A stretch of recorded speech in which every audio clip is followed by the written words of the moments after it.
Students, कैसे हैं आप लोग और कैसे चल रही है आपकी एनडीए की प्रिपरेशन। स्पेशली जो नए बच्चे और खासकर वो बच्चियां जो कि ज्वाइन कर रही हैं पहली बार, और इसी सिलसिले में हमने स्टार्ट किया है हमारा यूट्यूब इनिशिएटिव धून इंडियन डिफेंस एकेडमी देहरादून की तरफ से एनडीए वाली बेटी के नाम से। तो ये सभी एनडीए वाली बेटियों के लिए बहुत खास वीडियोस होने वाले हैं, लेकिन उसके अलावा ईच एंड एवरी एस्पायरेंट के लिए बहुत इंपॉर्टेंट वीडियोस होने वाले हैं, क्योंकि इसमें हम नहीं करने वाले हैं बहुत सारी बातें। इसमें हम टू द पॉइंट टॉपिक को डिस्कस करने वाले हैं, जहां से हमें मैक्सिमम क्वेश्चंस मिल सकते हैं। तो कम समय में ज़्यादा से ज़्यादा सिलेबस और साथ में एमसीक्यूज की प्रैक्टिस के साथ ये फॉर्मेट बनाया गया है, तो इस फॉर्मेट को आपको फॉलो करना है। मैंने कोशिश की है कि आपको एमसीक्यूज के माध्यम से टेक्स्ट समझाती जाऊं और साथ में वहां पर मैं एमसीक्यूज बताती जाऊं, ताकि जो एक डाउट आता है कि मैम क्वेश्चन कैसे बनेगा, वो बच्चों का क्लियर होता जाए। तो ये बहुत ही इम्पॉर्टेंट है कि हम इसको शुरू से आखिरी तक देखें और ज़्यादा से ज़्यादा अपने फ्रेंड्स के साथ में शेयर करें। कॉमन टॉपिक है जीएस का, जनरल साइंस से रिलेटेड बहुत ही इम्पॉर्टेंट टॉपिक है। और मैं आपकी केमिस्ट्री और बायोलॉजी टीचर ममता सिंह इस टॉपिक को कंटिन्यू कर रही हूँ। मैं ऑलरेडी आपको सिलेबस बता चुकी हूँ। सिलेबस का जो सेकेंड चैप्टर है वो है एलिमेंट मिक्सचर और कंपाउंड, जिसमें हमें एक जनरल नॉलेज चाहिए एलिमेंट मिक्सचर और कंपाउंड के बारे में, और थोड़ा सा सेपरेशन ऑफ मटेरियल्स के बारे में हम डिस्कस करेंगे। तो आज जो टॉपिक मैं ले रही हूँ वो इंट्रोडक्टरी टॉपिक है, जिसमें हम एलिमेंट मिक्सचर और कंपाउंड डिस्कस करेंगे। एक क्वेश्चन आपकी स्क्रीन पर आ रहा है, which of the following is neither an element nor a compound. ना तो वो एलिमेंट है और ना ही वो कंपाउंड है। तो सबसे पहले समझते हैं कि एलिमेंट और कंपाउंड्स क्या होते हैं। तो बच्चों, एक जनरल बात है कि हमने हमारे चारों तरफ जो भी चीज़ें हैं वो क्या हैं, मैटर्स हैं। मैटर को हिंदी में हम बोलते हैं पदार्थ। पदार्थ मैटर को हम बोलते हैं। पदार्थ का मतलब क्या होता है? पदार्थ का मतलब होता है कि कुछ भी चीज़, anything in this world is made up of matter. और वो जो मैटर होता है उसको हम डिफाइन कर सकते हैं ऐसे कि matter is the what we can say in simple language. एक सिंपल लैंग्वेज में हम मैटर को डिफाइन कर सकते हैं कि मैटर वो है जिसमें कि मास हो और जिसमें वॉल्यूम हो, यानी कि उसका एक भार हो और उसमें एक आयतन। ठीक है, तो इस फॉर्म में हम उसको डिनोट कर सकते हैं या उसको डिफाइन कर सकते हैं। मैटर के और भी कैरेक्टरिस्टिक हैं, जैसे matter is made up of tiny particles. ये जो पार्टिकल्स होते हैं उनके बीच में एक इंटरमॉलिक्यूलर फोर्स होता है। मैटर के पार्टिकल रैंडमली मूवमेंट करते हैं और वो पदार्थ की अवस्था पर निर्भर करता है कि वो मूवमेंट कैसा है।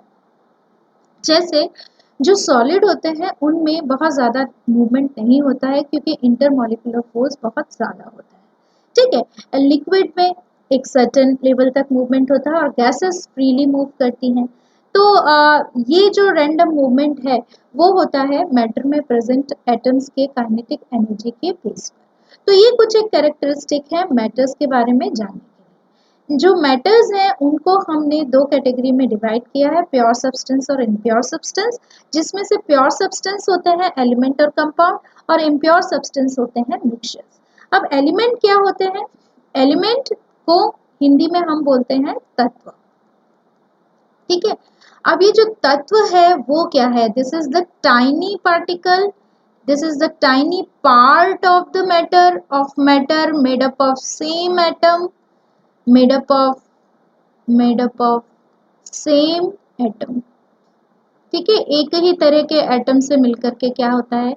एलिमेंट बना होता है। कंपाउंड जो है, यही एटम्स यदि जुड़ जाए केमिकल बॉन्डिंग के थ्रू, इनके बीच में क्या बन जाए? केमिकल बॉन्ड्स बन जाए, तो यही एलिमेंट्स क्या बनाएंगे? कंपाउंड्स बनाएंगे। ठीक है, अब कोई भी कंपाउंड है, कोई भी तत्व है, कोई भी एलिमेंट है, सपोज मैंने एग्जांपल लिया आयरन, तो उसमें आयरन आयरन आयरन के क्या होंगे? एटम होंगे। और सपोज कंपाउंड है तो कंपाउंड भी प्योर सब्सटेंस है। सपोज मैंने एग्जांपल लिया वाटर, तो वाटर में वाटर वाटर के ही क्या होंगे? नाउ दिस टाइम ये एटम ना हो गए, दो एटम हाइड्रोजन और ऑक्सीजन ने मिलकर के क्या बना लिया, वाटर बना लिया, केमिकल बॉन्डिंग कर ली यहाँ पर, और केमिकल बॉन्डिंग करके क्या बन गए, कंपाउंड बन गए। अब यदि मैं कहूँ वाटर, तो वाटर में वाटर वाटर वाटर यानी मॉलिक्यूल, वाटर मॉलिक्यूल का होगा ये प्रेजेंट। तो एक ये भी प्योर सब्सटेंस है, ये भी प्योर सब्सटेंस है, ठीक है। अच्छा, क्वेश्चन हमारे पास क्या है, which of the following is neither an element nor a compound, ना तो एलिमेंट है ना कंपाउंड है। तो भाई तीसरा एलिमेंट कौन सा है, एलिमेंट मतलब ये तीसरा मैटर कौन सा है जो कि ना एलिमेंट है ना कंपाउंड। तो बच्चों इस थर्ड मैटर को बोलते हैं हम मिक्सचर, ठीक है, ये थर्ड मैटर है मिक्सचर। अभी थोड़ा सा और ब्रीफली डिस्कस करेंगे, पहले क्वेश्चन देख लेते हैं। तो क्वेश्चन पूछा गया है, ऐसा कौन सा है जो कि न तत्व है और न ही यौगिक, कंपाउंड को हिंदी में हम बोलते हैं यौगिक। Air, air is a combination of gases, ठीक है।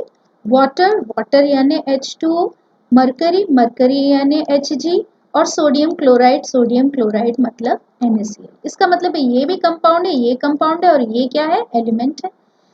तो ये तीनों क्या हो गए, ये तीनों प्योर सब्सटेंस एलिमेंट हो गए, ये हो गया आपका कंपाउंड, ये हो गया आपका एलिमेंट, और ये हो गया आपका कंपाउंड। तो क्या ऐसा है जो ना एलिमेंट है ना कंपाउंड, आपका आंसर बनता है एयर। तो कुछ इस तरह से आपको क्वेश्चन फ्रेम करके दिया जा सकता है। अब आइए एक और छोटा सा क्वेश्चन डिस्कस करते हैं और फिर आगे बढ़ते हैं कि नेक्स्ट हमारे पास क्या मैटर के बारे में डिस्कशन। स्टेटमेंट 1 बोल रहा है कि glass is not consider as a true compound. ये प्रीवियस ईयर में आया हुआ क्वेश्चन है, ईयर्स मैंने इसलिए नहीं लिखा है ताकि आप जाएं ट्रेस आउट करें तो आपको पता चलेगा कि क्वेश्चन किस तरह से आ रहा है। स्टेटमेंट सेकंड दिया हुआ है, glass does not have a definite melting point. Glass का डेफिनेट मेल्टिंग पॉइंट नहीं होता है। तो देखो बच्चों, जो ये स्टेटमेंट और रीजन वाले क्वेश्चन आते हैं, जिनको हम असर्शन रीजन वाले क्वेश्चन कहते हैं, ये होते बहुत सिंपल हैं, खास करके जो मेरे सब्जेक्ट में बायो और केमिस्ट्री में आते हैं। लेकिन आपको इनको थोड़ा सा ध्यान से पढ़ना पड़ेगा, हर सेंटेंस को अच्छे से पढ़ना पड़ेगा और उसका रिजल्ट निकालना पड़ेगा। आपके पास ऑप्शन होते हैं 4, both the statement are true and the statement second is the correct explanation of statement 1। Second option होता है B, both the statement are true but statement second is not the correct explanation of statement 1, ये statement second. C option, statement 1 is true but statement second is false, and D option, statement 1 is false but statement second is true. अब देखिए बच्चों, जो pure substance होते हैं बेटा, जो pure substance होते हैं, अभी मैंने आपको बता दिया कि प्योर सब्सटेंस में क्या क्या आएंगे, एक आएगा एलिमेंट और दूसरा आएगा कंपाउंड। इनके डेफिनेट मेल्टिंग पॉइंट होते हैं, ये जो निश्चित इसमें क्या होते हैं, इनके निश्चित गलनांक होते हैं, और यदि वो लिक्विड है तो उनके निश्चित क्वथनांक होते हैं। तो निश्चित जो गलनांक है वो प्योर सब्सटेंस का होगा। क्या ग्लास क्या है, is not consider a true compound, ये स्टेटमेंट भी सही है। और क्यों नहीं है, क्योंकि glass does not have a definite melting point, और मैं कह रही हूँ कि प्योर सब्सटेंस का क्या होता है, एक डेफिनेट मेल्टिंग पॉइंट होता है। इसी तरह से यदि मुझे पता करना है कि वाटर एक प्योर सब्सटेंस है, तो मैं उसकी कौन सी फिजिकल प्रॉपर्टी यूज करूंगी, मैं उसकी फिजिकल प्रॉपर्टी यूज करूंगी बॉइलिंग पॉइंट। यदि वो जो लिक्विड मुझे दिया हुआ है, ट्रांसपेरेंट व्हाइट सा लिक्विड, उसका यदि बॉइलिंग पॉइंट एग्जैक्टली 100 है, क्योंकि प्योर वाटर का बॉइलिंग पॉइंट होता है 100, तो वो एग्जैक्टली 100 है, तो मैं उसको कह दूंगी कि वो क्या है, वाटर, ठीक है। तो डेफिनेट मेल्टिंग और बॉइलिंग पॉइंट होते हैं प्योर सब्सटेंसेस के, या फ्रीजिंग पॉइंट। तो हमारा ऑप्शन बनता है ए, statement is true and the statement second is the correct explanation of statement 1। तो कुछ इस तरह के क्वेश्चंस आपको आते हैं। जैसे मैंने आपसे वादा किया था कि हम एमसीक्यूज उठाएंगे और साथ में हम करेंगे कि जो हमारा टॉपिक है उससे रिलेटेड क्विक पॉइंट्स हम करेंगे और फिर हम एमसीक्यूज की स्टडी करेंगे। तो आइए अब हम डिस्कस करते हैं कि भाई एग्जैक्टली ये होते क्या हैं। तो एलिमेंट, मिक्सचर और कंपाउंड्स को कैसे डिफाइन कर सकते हैं। Elements are made up of single atom or a group of same atom, ठीक है, group of same atom. For example यदि हम सोडियम की बात करें तो Na के फॉर्म में हम इसको रिप्रेजेंट करते हैं, लेकिन यदि हम P4 की बात करें, फास्फोरस की बात करें, तो ये भी एलिमेंट है, लेकिन ये किस फॉर्म में है, इसमें 4 अणु क्या हो रहे हैं, जुड़ रहे हैं, 4 एटम्स इसमें जुड़ गए जो फास्फोरस का एक मॉलिक्यूल बना रहे हैं। जब भी अणु जुड़ते हैं, एटम्स प्लस एटम्स, वो नंबर ऑफ कितने ही हो सकते हैं, इक्वल टू क्या बनेगा, मॉलिक्यूल। और मॉलिक्यूल जब भी बनेंगे वहां पर क्या बात आएगी हमारे पास, केमिकल बॉन्डिंग, वहां पर क्या होगी, केमिकल बॉन्डिंग, ठीक है। दूसरा है कंपाउंड्स क्या होते हैं, compounds are made up of 2 different atoms, जिनमें 2 डिफरेंट एटम होते हैं, but they are present in definite ratio, definite ratio में वहां पर प्रेजेंट है, जैसे कि H2O और H2O, यदि 2 हाइड्रोजन है और 1 ऑक्सीजन है तो क्या बन गया बेटा, HHO H2O। और H2O2 कैसे बनेगा, 2 हाइड्रोजन है और 2 ऑक्सीजन है तो क्या बन गया, H2O2। यहाँ पर डेफिनेट रेशियो है, ये जो एटम है इनका आपस में जो रेशियो होगा, फिक्स प्रोपोर्शन में यदि ये प्रेजेंट है तो इन्हें हम क्या कहेंगे, कंपाउंड्स। मिक्सचर्स क्या होते हैं, दे आर 2 और मोर मॉलिक्यूल्स टाइप, जैसे कि मिक्सचर्स क्या होते हैं, इनमें डेफिनेट, इसमें भी आपके एटम्स प्रेजेंट हो सकते हैं बट नॉट डेफिनेट रेशियो, इनमें डेफिनेट रेशियो नहीं होता, ये किसी भी प्रोपोर्शन में प्रेजेंट हो सकते हैं। फॉर एग्जांपल हमारे पास एक ग्लास ऑफ वाटर है, उस ग्लास ऑफ वाटर में हम 1 टीस्पून भी मिला सकते हैं, 2 टीस्पून भी मिला सकते हैं, कितनी ही टीस्पून मिला सकते हैं, मतलब प्रोपोर्शन फिक्स नहीं है, तो इसे हम क्या बोलेंगे, इसे हम बोलेंगे मिक्सचर। जहां प्रोपोर्शन फिक्स नहीं होता वो जो मैटर होते हैं वो होते हैं मिक्सचर, और जहां प्रोपोर्शन फिक्स होता है वो मैटर जो होते हैं वो होते हैं कंपाउंड्स, ठीक है। तो आपको मैंने एग्जांपल दिया, मिक्सचर्स का मतलब ही होता है। अब एमपी वाले बच्चे अच्छे से जानते होंगे, एमपी गुजरात वाले बच्चे, राजस्थान वाले बच्चे, वहां पर मिक्सचर का चलन बहुत है, ठीक है। तो मिक्सचर का मतलब क्या होता है, उसमें चिवड़ा मिला दिया, उसमें सेव मिला दी, उसमें मूंगफली मिला दी, सब कुछ मिक्स कर दिया, उसमें नमक, उसमें मसाले, उसमें थोड़ी सी खटाई, ये सब मिला करके उसको मिक्स कर दिया। वो प्रोपोर्शन फिक्स नहीं, ठीक है, वहां पर कोई प्रोपोर्शन नहीं है, 1 मुट्ठी भी डल गई, 2 मुट्ठी भी डल गई, 1.5 मुट्ठी भी डल गई, तो ऐसे कोई प्रोपोर्शन, तो सिंपल मिक्सचर्स जो हम खाने में यूज करते हैं, उस वर्ड का ही मतलब ये होता है कि उसमें डेफिनेट प्रोपोर्शन नहीं। तो चलिए, ये तो बहुत बेसिक सी बात थी, अब आगे बढ़ते हैं।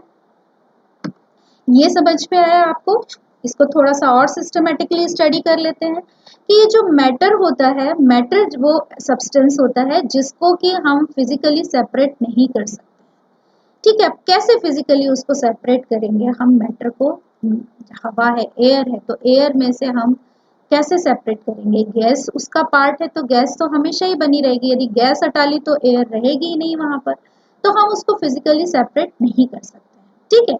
अब मैटर का ये पार्ट है, यदि हमने उसको फिजिकली सेपरेट कर लिया तो वो क्या हो गया, मिक्सचर, और यदि हमने उसको फिजिकली सेपरेट नहीं कर पाए तो वो हो गए प्योर सब्सटेंसेस, ठीक है। अब प्योर सब्सटेंसेस भी 2 तरह के होते हैं, it can be chemically decompose, या हम उनको केमिकली सेपरेट, डिकम्पोज का मतलब है या हम केमिकली उनको सेपरेट कर सके, यदि कर सकते हैं तो वो है कंपाउंड, और केमिकली भी उनको सेपरेट ना कर सके तो वो है एलिमेंट। फिर से मैं रिपीट कर रही हूँ कि मैटर क्या है, मैटर ऐसे पदार्थ होते हैं जिनको हम फिजिकली सेपरेट कर सकते हैं और नहीं भी कर सकते, जिनको फिजिकली सेपरेट कर सकते हैं वो होते हैं मिक्सचर्स, जिनको हम फिजिकली सेपरेट नहीं कर सकते वो होते हैं प्योर सब्सटेंस। अच्छा, फिजिकली तो नहीं कर सकते, लेकिन क्या केमिकली कर सकते हैं, तो उसमें भी हमारे पास 2 ऑप्शन है, यदि केमिकली सेपरेट कर सकते हैं तो वो होंगे कंपाउंड्स, और यदि केमिकली भी सेपरेट नहीं कर सकते तो वो होंगे एलिमेंट। एग्जांपल देती हूँ मैं, जैसे कि H2O क्या है, एक कंपाउंड है, इसको मैंने इलेक्ट्रोलिसिस कर दिया, कौन सा प्रोसेस किया, इलेक्ट्रोलिसिस। तो इलेक्ट्रोलिसिस के प्रोसेस में मैंने इसको H2 प्लस O2 में क्या कर दिया, डिवाइड कर दिया, और ये इक्वेशन ऐसे बैलेंस कर। तो यहाँ पर ये फिजिकल मेथड नहीं है बेटा, ये मेथड क्या है, ये केमिकल मेथड। तो यदि किसी सब्सटेंस को मैं सेपरेट कर सकती हूँ केमिकली तो उसको मैं बोलूंगी कंपाउंड, और केमिकली भी नहीं सेपरेट कर सकती तो उसको मैं बोलूंगी एलिमेंट। एलिमेंट के एग्जांपल, हाइड्रोजन में से हाइड्रोजन कैसे हटाऊंगी, नाइट्रोजन में से नाइट्रोजन कैसे हटाऊंगी, इसको केमिकली भी मैं सेपरेट नहीं कर सकती हूँ, ठीक है। तो एलिमेंट के एग्जांपल है, जैसे पूरा पीरियोडिक टेबल एलिमेंट पर बेस्ड है, hydrogen, helium, carbon, nitrogen, oxygen. Compounds के कुछ एग्जांपल्स आपको दिए हुए हैं, water, carbon dioxide, methane, carbon monoxide etcetera. अब आते हैं हम मिक्सचर्स पर। तो मिक्सचर्स एक ऐसे मैटर्स होते हैं जो कि बने होते हैं टू और मोर देन टू कंपाउंड्स के, और जिनमें जो कॉन्स्टिट्यूएंट होता है उनका फिक्स रेशियो नहीं होता। Constituent do not have definite ratio, constituent का डेफिनेट रेशियो नहीं होता है, इसको हम बोलेंगे मिक्सचर। यदि मैं कहूँ कॉन्स्टिट्यूएंट का डेफिनेट रेशियो होता है तो वो क्या है, वो है कंपाउंड्स। मिक्सचर्स को हम दो कैटेगरी में डिवाइड कर सकते हैं, होमोजेनस मिक्सचर और हेटेरोजेनस मिक्सचर। होमोजेनस मिक्सचर्स क्या होते हैं, जो यूनिफॉर्म होते हैं, जिनमें की जो कॉन्स्टिट्यूएंट घुले हुए हैं वो यूनिफॉर्मली घुले हुए हैं, यानी वहां पर कोई क्लियर बाउंड्रीज नहीं है, हम पहचान नहीं पा रहे हैं कि कौन सी चीज कहाँ पर है। तो इस तरह के जो कॉन्स्टिट्यूएंट हैं वो क्या है, वो कहलाए जाएंगे जिनमें की यूनिफॉर्म मिक्सचर्स होते हैं, जिनमें की कॉन्स्टिट्यूएंट हमें दिखाई नहीं दे रहे हैं कहाँ कहाँ। अच्छा, दूसरा है हेटेरोजेनस मिक्सचर, जहां पर कि हम क्लियर बाउंड्रीज होते हैं और कॉन्स्टिट्यूएंट क्या होते हैं उसमें रफली मिक्स होते हैं, यूनिफॉर्मली मिक्स नहीं होते। जैसे होमोजेनस मिक्सचर्स के एग्जांपल हैं एयर, एयर है ट्रांसपेरेंट है, हमें नहीं दिखाई दे रही कि ऑक्सीजन कहाँ है, कार्बन डाइऑक्साइड कहाँ है। सी वाटर, यदि हम वाटर को हाथ में लें, आप ओशन में गए होंगे कहीं समुद्र में, कोस्टल एरिया साउथ के बच्चे जानते हैं, तो वहां पर आप ओशन, हालांकि सलाइन वाटर है वो, लेकिन उसमें सॉल्ट घुला हुआ है, हमें दिख नहीं रहा कि कहाँ है सॉल्ट, ठीक है। या फिर सॉल्ट और वाटर का बैलेंस हो, मिक्सचर हो, या स्टील हो। स्टील आप जानते हैं कि क्रोमियम, कार्बन और आयरन का मिक्सचर होता है। Brass is also an alloy, ये भी मिक्सचर होता है। कॉफी है, कॉफी में दूध है, कॉफी है, चीनी है, पानी है, तो ये मिक्सचर है, हम देख नहीं सकते हैं, यूनिफॉर्म मिक्सचर है।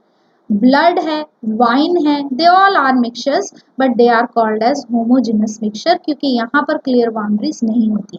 होमोजेनस मिक्सचर्स को हम ट्रू सॉल्यूशन भी कह सकते हैं, they are also called as true solution. अब बात करते हैं हम हेटेरोजेनस मिक्सचर की, जहाँ पर क्लियर बाउंड्रीज होती हैं, ज्यादातर कोलाइड और सस्पेंशन टेक्निकली हम उनको बोल सकते हैं। तो जैसे कि ट्रेल मिक्स है, पिज़्ज़ा है, सलाद है, ड्रेसिंग है, ऑयल एंड वाटर है, मड वाटर है, ये सभी क्या होते हैं, they all are heterogeneous mixtures. तो ये हमारा एक ओवरऑल जनरल इतना आइडिया हमें होना चाहिए कि मिक्सचर्स क्या हैं, कंपाउंड्स क्या हैं, इनके बारे में हमें कुछ पता होना चाहिए। चलिए एलिमेंट से स्टार्ट करती हूँ। ये पूरा पीरियोडिक टेबल मेरे पास में है, आप सभी जानते हैं कि जो पीरियोडिक टेबल है वो एलिमेंट्स को उनमें कैटेगराइज किया गया है। एलिमेंट्स जो हो सकते हैं वो अलग अलग तरह के हो सकते हैं, तीन तरह के हो सकते हैं, नॉन मेटल, मेटल और मेटलॉइड। मेटल, नॉन मेटल और मेटलॉइड। अच्छा, अब इसमें मेटल क्या होते हैं, ग्रुप 1 ग्रुप 2 से लेकर के 12 तक के जो हैं वो मेटल होते हैं, ठीक है। इसके अलावा 13, 14, 15 में भी कुछ मेटल्स होते हैं, तो आपको यहाँ पर कैटेगराइज किया गया है, ठीक है। कौन से, एल्यूमिनियम मेटल है, गैलियम है, इंडियम है, जर्मेनियम है, टिन है, एंटीमनी है, they all are, red mark कर रही हूँ ना मैं, ये रेड मार्क, ये सारे के सारे मेटल्स हैं, ये भी सारे मेटल्स हैं, दे ऑल आर मेटल्स। और मेटल के कुछ सर्टेन कैरेक्टरिस्टिक होते हैं, आप जूनियर क्लासेस में स्टडी कर चुके हैं। Metals are good conductor of heat and electricity, metals में इंटरमॉलिक्यूलर फोर्स बहुत ज़्यादा होता है, मेटल्स पॉजिटिव आयन बनाते हैं, यानी कि इनमें इलेक्ट्रॉन रिलीज करने की टेंडेंसी होती है। मेटल्स के जो ऑक्साइड्स होते हैं वो बेसिक प्रॉपर्टी शो करते हैं, तो जब हम पीरियोडिक टेबल करेंगे तब हम देखेंगे। अच्छा, नॉन मेटल की बात करें तो कौन कौन से नॉन मेटल्स हैं, इसके अलावा जितने भी हैं वो नॉन मेटल्स हैं, जैसे आपके पास में carbon, nitrogen, oxygen, fluorine, chlorine, bromine, iodine, astatine, sulphur, selenium, tellurium, arsenic, phosphorus, ये सभी क्या हैं? ये नॉन मेटल हैं, इंक्लूडिंग नोबल गैसेस। ये जो नोबल गैसेस हैं ये भी क्या हैं? ये भी मेटल्स हैं। और इसके साथ में लेंथेनाइड और एक्टिनाइड हैं, ये मेटल्स हैं। ये जब हम पीरियोडिक टेबल करेंगे तो आपको पता चल जाएगा। तो मेटल को हम जैसे अब Hg के बारे में बहुत क्वेश्चन आता है। Hg जो मेटल है which is liquid in room temperature. Br के बारे में क्वेश्चन आता है। Br is a non metal, non metal, ठीक है। ब्रोमीन एक नॉन मेटल होता है जो लिक्विड होता है। आयोडीन एक नॉन मेटल होता है जो कि सॉलिड होता है। जनरली नॉन मेटल क्या है? गैसेस है या लिक्विड है? तो आयोडीन क्या है? सॉलिड है, ठीक है। अच्छा, सोडियम और पोटेशियम के बारे में भी बहुत आपको बात बताई जाती है कि सोडियम और पोटेशियम सॉफ्ट मेटल होते हैं। जनरली मेटल सॉलिड होते हैं, लेकिन सोडियम और पोटेशियम बहुत सॉफ्ट होते हैं। तो कुछ इस तरह के क्वेश्चंस आपसे पूछे जा सकते हैं एलिमेंट्स में। तो वो जब हम पीरियोडिक टेबल करेंगे तो वहां पर कुछ पॉइंट्स मैं आपको दूंगी जो आप आसानी से उसे लर्न करें। अब करते हैं, चलिए कुछ क्वेश्चंस। जैसे magnesium is present in haemoglobin, chlorophyll, vitamin B12, ascorbic acid. Haemoglobin में आप सभी जानते हैं कि क्या प्रेजेंट होता है बेटा? हीमोग्लोबिन में प्रेजेंट होता है आयरन। ये आर क्यों बन गया? हीमोग्लोबिन में प्रेजेंट होता है आयरन। तो आप सभी जानते हैं कि हीमोग्लोबिन में कौन सा एलिमेंट होता है? तो यहाँ से कुछ इस तरह के क्वेश्चंस आ सकते हैं जो केमिस्ट्री और बायोलॉजी के मिले जुले होते हैं। तो हीमोग्लोबिन में है आपका आयरन। क्लोरोफिल में प्रेजेंट होता है मैग्नीशियम। और विटामिन B12 जिसको राइबोफ्लेविन बोलते हैं, ये है आपका विटामिन B12 जिसको हम बोलते हैं राइबोफ्लेविन। और स्कॉर्बिक एसिड होता है विटामिन C, ठीक है। तो मैग्नीशियम इसका एग्जाम्पल है, मैग्नीशियम। एक और क्वेश्चन करते हैं एलिमेंट से related. Matter around us can exist in three different states, namely solid, liquid and gas. Correct order of their compressibility. तो हमने बात की थी किसके बारे में? मैटर के बारे में। मैटर 3 स्टेट में हो सकता है, सॉलिड में, लिक्विड में और गैस। अब ये इनके जो फीचर हैं वो 2 पॉइंट पर डिपेंड करते हैं। पहला पॉइंट इंटर मॉलिक्यूलर फोर्स और दूसरा पॉइंट होता है इंटर मॉलिक्यूलर डिफरेंस स्पेस, ठीक है। इंटरमॉलिक्यूलर फोर्स क्या है? दो एटम के बीच में कितना फोर्स है। और इंटरमॉलिक्यूलर स्पेस का मतलब होता है कि जो मॉलिक्यूल्स हैं उनके बीच में स्पेस कितना है। इन पर इनकी सारी प्रॉपर्टी डिपेंड करती है। सॉलिड जो होते हैं हार्ड होते हैं, सॉलिड इनका मेल्टिंग पॉइंट ज़्यादा होता है। लिक्विड्स जो होते हैं सॉफ्ट होते हैं, सॉलिड फ्लो नहीं कर सकते हैं, लिक्विड फ्लो कर सकते हैं, गैसेस तो फ्रीली फ्लोएबल होती हैं। डेंसिटी सॉलिड की ज़्यादा होती है, यदि डेंसिटी के बेसिस पर हम करें तो डेंसिटी सॉलिड की ज़्यादा होती है, लिक्विड की सॉलिड से कम होती है। लेकिन मरकरी एक लिक्विड है लेकिन उसका डेंसिटी बहुत ज़्यादा होती है। गैस जो होती है उनकी डेंसिटी बहुत कम होती है। यदि हम डिफ्यूज़न की बात करें तो सॉलिड डिफ्यूज़ नहीं होते हैं most of the time. Liquid जो है वो डिफ्यूज़ हो सकते हैं एक सर्टेन टेम्परेचर पर, और गैसेस जो होती हैं हाईली डिफ्यूजिबल होती हैं। उसी के कॉन्टेक्स्ट में है कंप्रेसिबिलिटी, यानी डिफ्यूजन का जस्ट उल्टा है कंप्रेसिबिलिटी, कि इनको हम कंप्रेस कितना कर सकते हैं। तो जैसे मैंने बताया कि सॉलिड में जो एटम्स होते हैं वो बहुत टाइटली पैक्ड होते हैं, लिक्विड में उतने टाइटली पैक्ड नहीं होते हैं, और गैसेस में तो बिल्कुल भी नहीं होते हैं। गैसेस में बहुत ज़्यादा इंटरमॉलिक्यूलर स्पेस होता है। तो जिसमें स्पेस है उसी को हम क्या कर सकते हैं? कंप्रेस कर सकते हैं। तो यदि हम कंप्रेसिबिलिटी का ऑर्डर देखेंगे तो सॉलिड लीस्ट कंप्रेसिबल होंगे, फिर उनके बाद लिक्विड होंगे और गैसेस होंगे। देखें तो सॉलिड कंप्रेस नहीं होते हैं। अब स्पॉन्ज का एग्जांपल बच्चे देते हैं कि मैम स्पॉन्ज सॉलिड है पर वो कंप्रेस हो जाता है, तो उसके बीच में एयर गैप होते हैं। जब हम उस पर प्रेस करते हैं तो एयर क्या हो जाते हैं? रिलीज हो जाती है, और वो क्या हो जाता है, कंप्रेस हो जाता है। बेसिकली सॉलिड कंप्रेस नहीं हो सकते, लिक्विड कंप्रेस होते हैं up to a certain extent, और वो एक्सटेंट बहुत ही कम होता है। और गैसेस क्या होती हैं, हाईली कंप्रेसिबल होती हैं, और उसका रीज़न ये है कि उनमें इंटरमॉलिक्यूलर फोर्स बहुत कम होता है और इंटरमॉलिक्यूलर स्पेस बहुत ज़्यादा होता है। तो कुछ इस तरह के क्वेश्चंस आपसे आपसे पूछे जा सकते हैं। एक और question, which one of the following is not a mixture, फिर से आ गया ये question, not a mixture. Graphite आप जानते हैं कार्बन का एलोट्रॉप है, एलोट्रॉप है, एलोट्रॉप्स ऑफ कार्बन, ठीक है।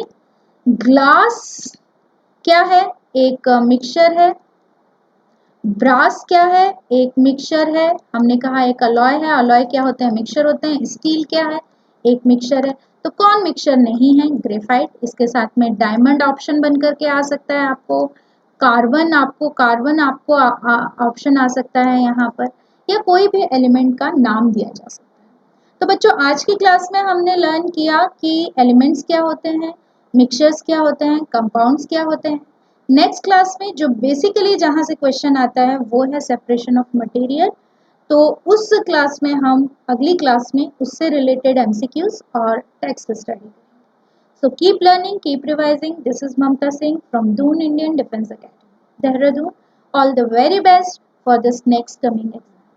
Goodbye.